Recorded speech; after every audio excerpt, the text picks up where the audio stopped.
Hello students. जैसा कि हमने एक चैप्टर को देख चुका था, दो चर वाले रैखिक समीकरण के pair of linear equation into variables. अब हम लोग चलेंगे नेक्स्ट चैप्टर की ओर, जो कि हमारा नेक्स्ट चैप्टर है ट्रिग्नोमेट्री। पूरा बोला जाए तो त्रिकोणमितीय अनुपात और सर्वसमीकाएं। ठीक, बहुत ही बेहतरीन चैप्टर है और इससे अक्सर क्वेश्चन पूछा जाता है बोर्ड की परीक्षा में। तो चलिए हम लोग इसके बारे में पहले इन शब्दों के बारे में पहले चर्चा करते हैं कि आखिर त्रिकोणमितीय अनुपात क्या होते हैं, त्रिकोणमितीय क्या होते हैं, और उसके कुछ आइडेंटिटीज को देखेंगे। आइडेंटिटीज कहने का मतलब होता है सर्वसमीकाएं। आपने पढ़ा होगा कि सर्वसमीकाएं क्या होती है, कुछ फॉर्मूलाज होते हैं, उसी को कहते हैं सर्वसमीकाएं। ठीक है। तो देखिए, इसको पढ़ने के पहले हम कुछ पॉइंट्स को बता देना चाहता हूं कि त्रिकोणमितीय अनुपात क्या होते हैं। इससे पहले त्रिकोणमितीय क्या होता है, ट्रिग्नोमेट्रिक। ठीक है, अंग्रेजी मीनिंग होता है ट्रिग्नोमेट्रिक। आप हिंदी से इसका अर्थ निकालिए या तो इंग्लिश से निकालिए, सेम अर्थ निकलता है। जैसा कि यहां पर देखिए, त्रिकोणमितीय उठाइए। ठीक है, तो त्रि मतलब होता है तीन, त्रि मतलब तीन होता है, और कोण मतलब होता है कोण, एंगल, और मितीय मतलब होता है माप। ठीक है, यानी तीन कोण वाले आकृति की माप, तीन कोण वाले आकृति की माप कहिए, या तो तीन भुजाओं वाले आकृति की माप। ठीक है, तो देखिए यहां पर त्रि मतलब तीन हो गया, कोण मतलब कोण, एंगल जिसे बोलते हैं, और मितीय मतलब माप। तो तीन कोण वाले आकृति की माप के बारे में हम लोग क्या करेंगे, अध्ययन करेंगे, यहाँ पर पढ़ेंगे उसके बारे में। या तो ट्रिग्नोमेट्रिक के बारे में समझिए। ट्री मतलब होता है थ्री, ठीक है। गोनो मतलब होता है साइड, और मैट्रिक मतलब होता है मेजरमेंट। ट्री मतलब होता है थ्री, गोनो मतलब साइड्स होते हैं, और मैट्रिक मतलब होता है मेजरमेंट। यानी बोला जाए तो तीन भुजाओं वाले आकृति की माप, या तो यहां से बोला जाए तीन कोणों वाले आकृति की माप। तो इससे स्पष्ट रूप से हम लोग को पता चल रहा है कि तीन कोणों वाले या तो तीन भुजाओं वाले आकृति की माप के बारे में हम लोग को क्या करना है, अध्ययन करना है। ठीक है, अब इस बात को निश्चित करना है कि कौन सी त्रिभुज के बारे में पढ़नी है, कौन सी त्रिभुज के बारे में हमें अध्ययन करनी है।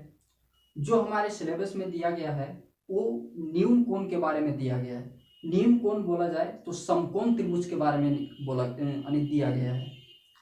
यानी हम लोग को टोटल कुल मिला के समकोण त्रिभुज की, उसके भुजाओं की माप, उसके कोणों की माप, ठीक है, उसके बारे में अध्ययन करना है, सिर्फ और सिर्फ समकोण त्रिभुज के बारे में। तो आप यहां से ये जान चुके हैं कि त्रिकोणमितीय के मतलब क्या होता है, ट्रिग्नोमेट्रिक के मतलब क्या होता है। अब ट्रिग्नोमेट्रिक के मतलब जब जान चुके हैं तो ट्रिग्नोमेट्रिक रेशियो क्या होते हैं, इस चीज को भी जान लीजिए। ट्रिग्नोमेट्रिक रेशियो जो होते हैं वो त्रिभुज, कौन सा त्रिभुज, समकोण त्रिभुज के कुछ भुजाओं के अनुपात के बारे में पढ़ेंगे, जिसे ट्रिग्नोमेट्रिक रेशियो कहते हैं। ठीक है, ट्रिग्नोमेट्रिक रेशियो कहिए या तो त्रिकोणमितीय अनुपात कहिए। यानी त्रिभुज के भुजाओं के अनुपात के बारे में, त्रिभुज के भुजाओं के अनुपात के बारे में अध्ययन करना उस त्रिभुज का ट्रिग्नोमेट्रिक रेशियो कहलाता है। ठीक है, तो यहां से इस चीज को जान चुके हैं कि ट्रिग्नोमेट्रिक क्या होते हैं, ट्रिग्नोमेट्रिक रेशियो क्या होते हैं। अब क्या है, यहां पर देखेंगे कि न्यून कोणों के त्रिकोणमितीय अनुपात, यानी trigonometric ratios of acute angle. ठीक है,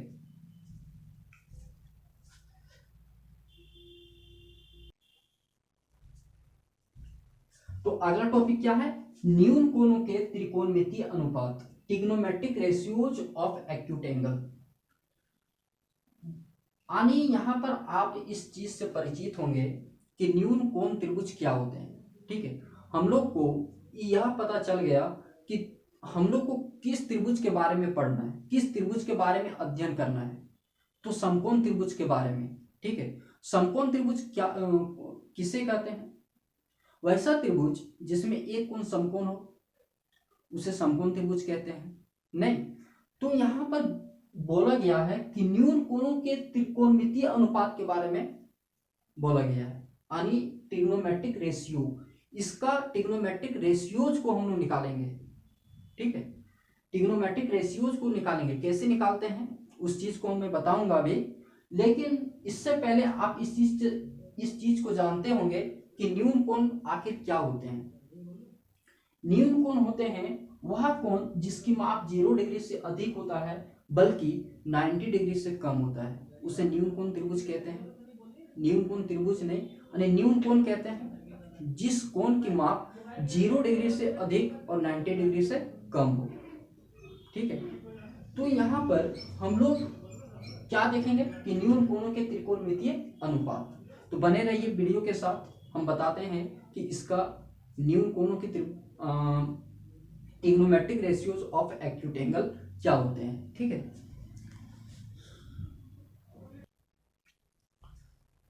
तो देखिए यहां पर आपके लिए कुछ नया है। जैसा कि हम दो आकृति यहां पर ड्रॉ किए हैं जो समकोण त्रिभुज है। कैसा त्रिभुज है? समकोण त्रिभुज है, क्योंकि हमें पढ़ना है समकोण त्रिभुज के बारे में। तो समकोण त्रिभुज यहाँ पर बना हुआ है। अब ये समकोण त्रिभुज में देखेंगे कि त्रिकोणमितीय अनुपात कैसे हम लोग निकालते हैं। त्रिकोणमितीय अनुपात हम बताएंगे कि क्या होता है एक्चुअल में। कुछ तो मैंने बताया इसके पहले कि समकोण त्रिभुज के कुछ यानी उसके भुजाओं के अनुपात के बारे में जो हमें पढ़ना है उसी को कहते हैं त्रिकोणमितीय अनुपात। लेकिन एक्चुअल में क्या होते हैं त्रिकोणमितीय अनुपात, उस चीज को अभी मैं बताऊंगा। इसके लिए मैं एक पॉइंट को बता देना चाहता हूं कि किसी भी त्रिभुज में नहीं, एक राइट एंगल ट्रायंगल बोला जाए तो समकोण त्रिभुज में आप जानते होंगे कि कितने कर्ण होते हैं, कितने लंब होते हैं और कितने आधार होते हैं। यानी बेस आधार को बोलते हैं, ठीक है, हाइपोटेनस कर्ण को बोलते हैं, परपेंडिकुलर लंब को बोलते हैं। इस चीज को आप जानते ही होंगे। अगर नहीं जानते हैं तो मैं यहाँ पर एक बार बता देना चाहता हूं। तो यहाँ पर देखिए, पहले इस चीज को मैं बताता हूं कि किसी भी समकोण त्रिभुज में लंब जो होते हैं वो 2 होते हैं, कर्ण जो होते हैं वो 1 होते हैं और आधार जो होते हैं वो 2 होते हैं।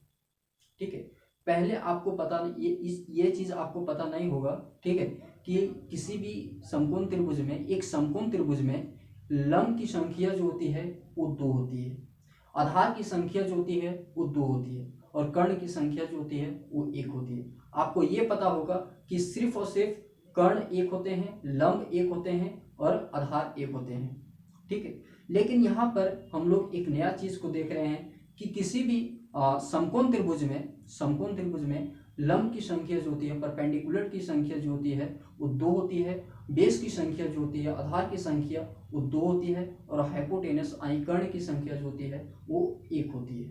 ठीक है, देखिए अब यहाँ पर हम लोग पढ़ेंगे कि लंब किसे कब कहेंगे, किसी भी समकोण त्रिभुज में लंब कब कहेंगे, क्योंकि 2 होगी, 2 लंब होगी, 2 लंबों की संख्या होगी, तो कब कहेंगे कि ये लंब होगा, कब कहेंगे कि इस समकोण त्रिभुज में ये कर्ण होगा, कब कहेंगे कि इस समकोण त्रिभुज में ये आधार होगा। तो देखिए यहां से आप सीख सकते हैं कि देखिए यहाँ पर जैसे एक समकोण त्रिभुज बना हुआ है, ठीक है, समकोण त्रिभुज बना हुआ है, तो यहाँ पर देखिए लंब और कर्ण और क्या चीज, आधार की संख्या कितनी होनी चाहिए, 2 2 1। कैसे, इस चीज को देखिए, यहां पर ये बी सी एक समकोण त्रिभुज है, जहां से बी जो कोण है वो समकोण है, ठीक है, और यहां पर ए डैश, बी डैश और सी डैश एक समकोण त्रिभुज है। जो बी डैश है वो समकोण है। समकोण कहने का मतलब होता है 90 डिग्री के बराबर। ठीक है, तो यहाँ पर देखिए हमने यहाँ पर एंगल जो लिया है वो थीटा बी ए सी लिया है। ठीक है, एंगल जो लिया है मैंने बी ए सी, इसी के मदद से हम लोग बोलेंगे कि इसका लंब कौन है, इसका आधार कौन है और इसका कर्ण कौन है। और देखिए यहाँ पर एंगल कौन सा लिया मैंने, बी ए सी, और यहाँ पर बी डैश सी डैश ये डैश चेंज है। इसीलिए मैंने यहाँ पर बोल रहा हूं कि यहाँ पर कर्ण की संख्या 1 है, लंब की संख्या 2 है और आधार की संख्या 2 है। यहाँ पर किसके मदद से हम लोग जानेंगे, इस एंगल की मदद से कि लंब कौन है, आधार कौन है और कर्ण कौन है। ठीक है, तो देखिए ये एंगल लिया। ठीक है, समझने की प्रयास कीजिएगा कि लंब इसके अकॉर्डिंग, इसके अनुसार लंब कौन है, आधार कौन है और कर्ण कौन है। ये एंगल के समभुजा जो होते हैं वो परपेंडिकुलर यानी लंब कहलाते हैं।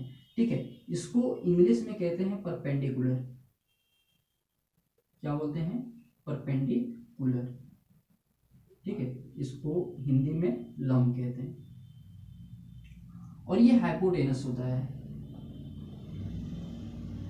हाइपोटेनस।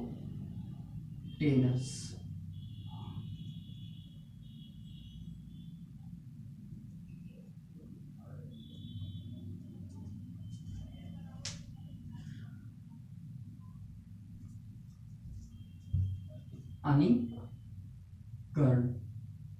ठीक है, और ये बेस होता है यानी आधार। ठीक, तो ये क्या हो जाएगा, यहां पर मैंने गलती लिखा है, ये लंब हो जाएगा और ये आधार हो जाएगा और ये क्या हो जाएगा, कर्ण। देखिए यहां पर हमने लिया है कि इस एंगल के मदद से, ये जो इस एंगल के मदद से इसका जो सम्मुख भुजा है, इस एंगल का सामने वाला भुजा जो होता है, ठीक है, वो लंब कहलाता है। समझने की प्रयास कीजिएगा कि इस एंगल के मदद से हम इस एंगल की बात कर रहे हैं, तो इस एंगल के सम्मुख भुजा जो है वो लंब कहलाएगा इस त्रिभुज का। और कर्ण जो होता है वो समकोण त्रिभुज के सम्मुख भुजा होता है। कर्ण जो होता है समकोण त्रिभुज के सम्मुख भुजा होता है, और लंब जो होता है जिस एंगल की बात कही जाए उस एंगल के सम्मुख भुजा को उसका लंब होता है, और जो बचा भुजा होता है, जो बचा हुआ भुजा होता है उसको आधार कहते हैं। समझ में आई बात। एक बार और इस त्रिभुज में देखिए, जिस एंगल के बारे में बोला जाए उसके सम्मुख भुजा को लंब कहते हैं। जिस एंगल के बारे में बोला जाए, हम यहाँ पर इस एंगल के बारे में बोल रहे हैं, इस एंगल के मदद से इस त्रिभुज में जो है वो लंब ये वाला है, ये डैश बी डैश, यानी इसके सम्मुख भुजा। समकोण त्रिभुज के सामने वाले भुजा जो होते हैं वो कर्ण होते हैं, और जो बचा भुजा होता है, बचा हुआ भुजा, वो आधार होते हैं। समझ में आई बात, समझ में आई बात। तो यहाँ पर इस चीज को आप उम्मीद करता हूं मैं कि अच्छी तरह से समझ गए होंगे। अब यहाँ पर ट्रिग्नोमेट्रिक रेशियोज को निकालते हैं। ठीक है, क्या निकालेंगे, ट्रिग्नोमेट्रिक रेशियोज।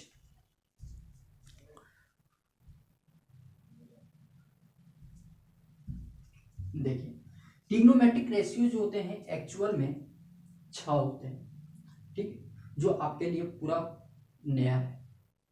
वो 6 कौन से हैं, साइन थीटा जो होते हैं, थीटा अभी यहाँ पर जो डिनोट करता है वो एंगल के बारे में बताता है। थीटा क्या बताता है, एंगल बताता है। ठीक है, साइन हो गया, कॉस हो गया, टेन हो गया, कोसेक हो गया, सेक हो गया। ठीक है, ये 6 होते हैं जो ट्रिग्नोमेट्रिक रेशियोज होते हैं। यानी ये जो होते हैं ट्रिग्नोमेट्रिक रेशियोज होते हैं वो भुजाओं के अनुपात को लेकर चलता है। ठीक है, भुजाओं के अनुपात को लेकर चलता है। किसकी भुजाएं, समकोण त्रिभुज की भुजाएं। तो यहां पर देखिए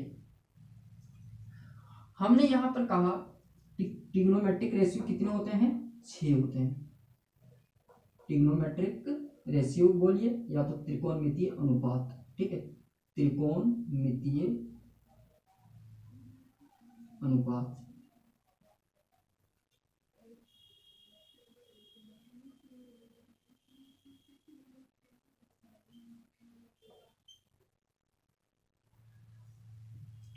तो हम यहाँ पर एक एक करके पहले फॉर्मूला निकालेंगे, ठीक है, क्या निकालेंगे, फॉर्मूला निकालेंगे, उसके बाद देखेंगे।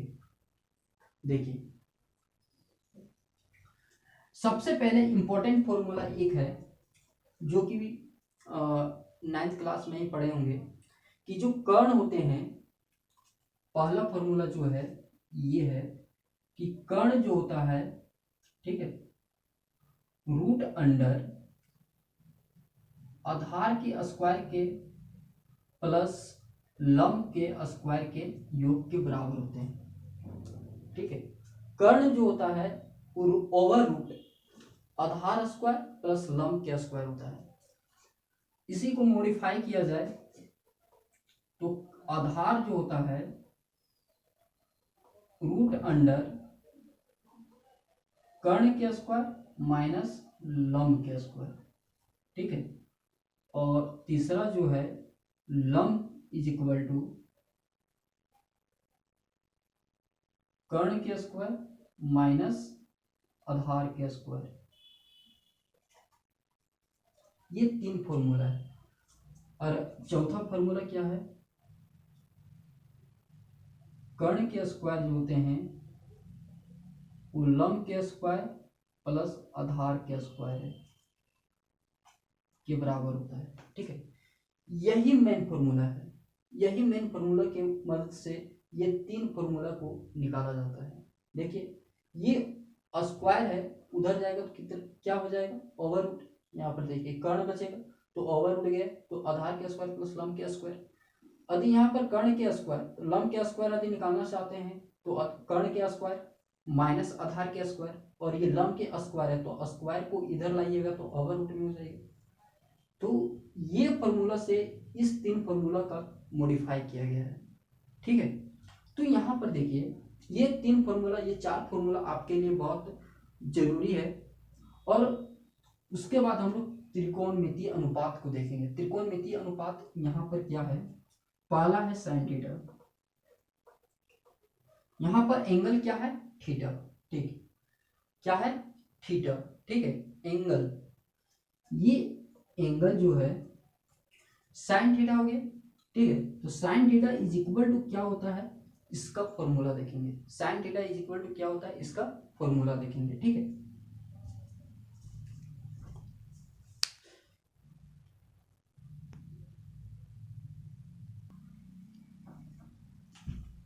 देखिए sine theta is equal to होता है लंब बटे कर्ण। क्या होता है, लंब बटे कर्ण, ठीक है। यदि पूरा लिखा जाए तो थीटा, इस थीटा के सम्मुख भुजा BC, ठीक, BC अपॉन लंब हो गया ये, और कर्ण, कर्ण क्या है, इस समकोण त्रिभुज के सम्मुख भुजा, तो ये C हो जाएगा, ठीक है। यहां लिखना चाहेंगे तो लिख सकते हैं कि BC जो है वो इस थीटा के सम्मुख भुजा, कोण BAC के सम्मुख भुजा, जो कि भुजा क्या है, BC बन जाएगा, ठीक है। तो यहाँ पर लिख सकते हैं कि थीटा के सम्मुख भुजा डिवाइडेड बाय समकोण त्रिभुज यानी समकोण के सम्मुख भुजा, ठीक है, इस 90 डिग्री के सम्मुख भुजा लिख सकते हैं। लेकिन हम यहाँ पर नहीं लिख रहे हैं, स्पेस थोड़ा कम है इसलिए। तो यहाँ पर समझने का प्रयास कीजिएगा कि sine theta is equal to क्या है, इसके समूह भुजा, ठीक है, अपॉन, अपॉन मतलब बट्टा में हाइपोटेनस, हाइपोटेनस कहने का मतलब कर्ण, तो ये C हो जाएगा। यानी इसका फॉर्मूला होता है क्या चीज, लंब बटे कर्ण, लंब बटे कर्ण, ठीक है, यही होता है फॉर्मूला साइन थीटा का। इसी तरह अदर 5 ट्रिग्नोमेट्रिक रेशियो का फॉर्मूला होता है, ये ऐसे होता है, cos थीटा, ठीक है। cos theta, cos theta is equal to होता है आधार बटे कर्ण। क्या होता है? आधार बटे कर्ण। आद करना पड़ता है, ये 6 ट्रिग्नोमेट्रिक रेशियोज के फॉर्मूला जो होते हैं वो आद करना पड़ता है, ठीक है। उसके बाद हम बताएंगे जो इसी से रिलेटेड बहुत सारे फॉर्मूला निकलते हैं, वो फॉर्मूला कैसे ड्राइव होता है उस चीज को समझेंगे, ठीक है। तो यहाँ पर पहले इस चीज को आद कर लीजिए, इसको आद करने का है, ये कोई इसका ड्राइव किया नहीं जा रहा है यहाँ पर, लेकिन इसको आद करना आपको, ठीक है।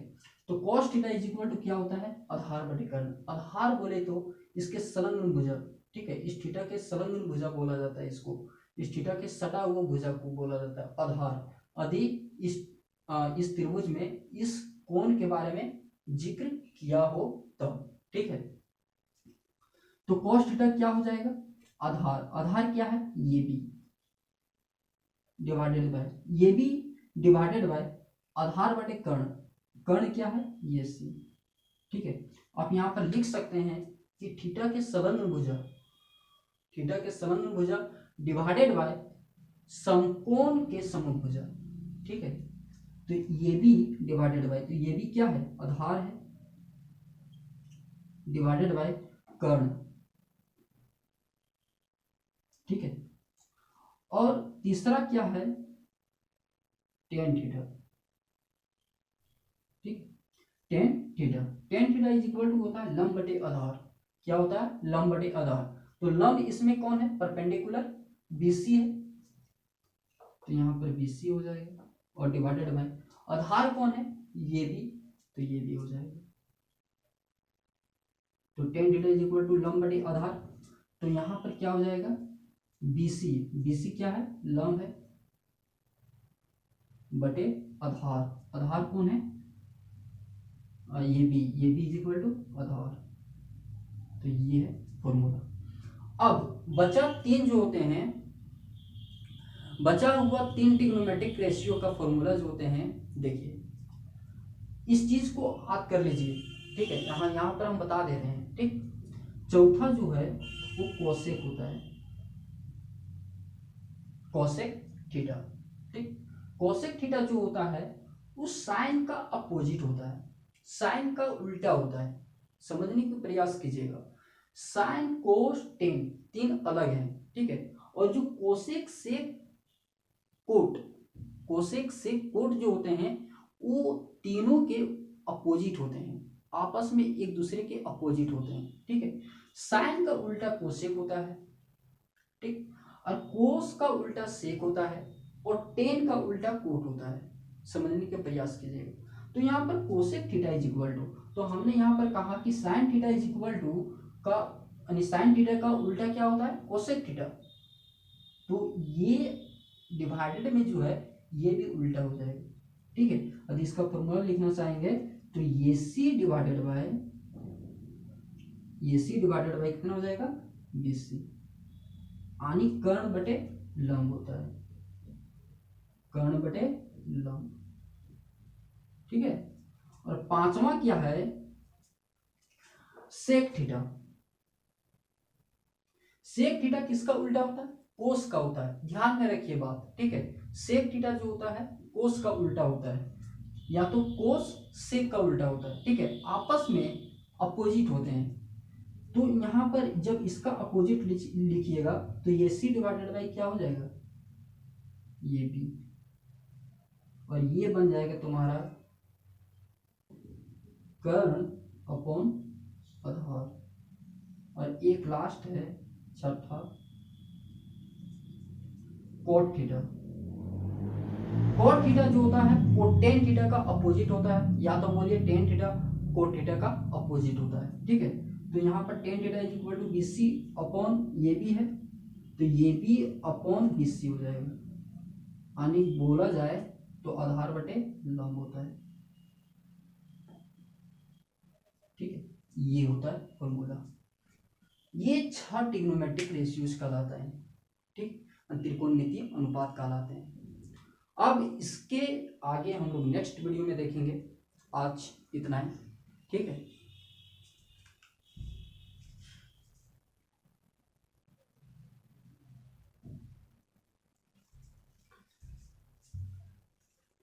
यहाँ पर एक चीज मैंने बताना भूल गया था, ठीक है।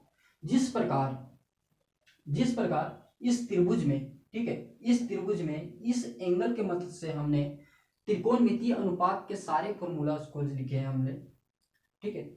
Sine theta, cos theta, tan theta, cosec theta, sec theta, cot theta. इस चीज को याद रखिए कि साइन का उल्टा क्या होता है, कोसेक, ठीक है। कोस का उल्टा होता है सेक, साइन का उल्टा कोस कोसेक, कोस का उल्टा सेक, टेन का उल्टा कॉट। या तो ऐसे बोलिए, कोसेक का उल्टा साइन, ठीक है, सेक का उल्टा कॉस और कोट का उल्टा टेन। इस बात को ध्यान में रखिएगा, ठीक। तो जिस प्रकार हमने यहाँ पर त्रिकोणमितीय अनुपात का फॉर्मूला को हमने यहाँ पर लिखा है, किस एंगल के मदद से, इस त्रिभुज में इस एंगल के मदद से, उसी प्रकार आप इस त्रिभुज में इस एंगल के मदद से आप लिख सकते हैं, और आप लिखिएगा, ठीक है। ये आपके लिए ये होमवर्क है, ठीक। कि जैसे हमने यहाँ पर लिखा कि साइन थीटा जो कि इस थीटा के मदद से हमने लिखा यहाँ पर लंब बटे कर्ण, तो इस थीटा के मदद से लंब बटे कर्ण जो कि ये dash B dash divided by ये डैश सी डैश हो जाएगा, ठीक है।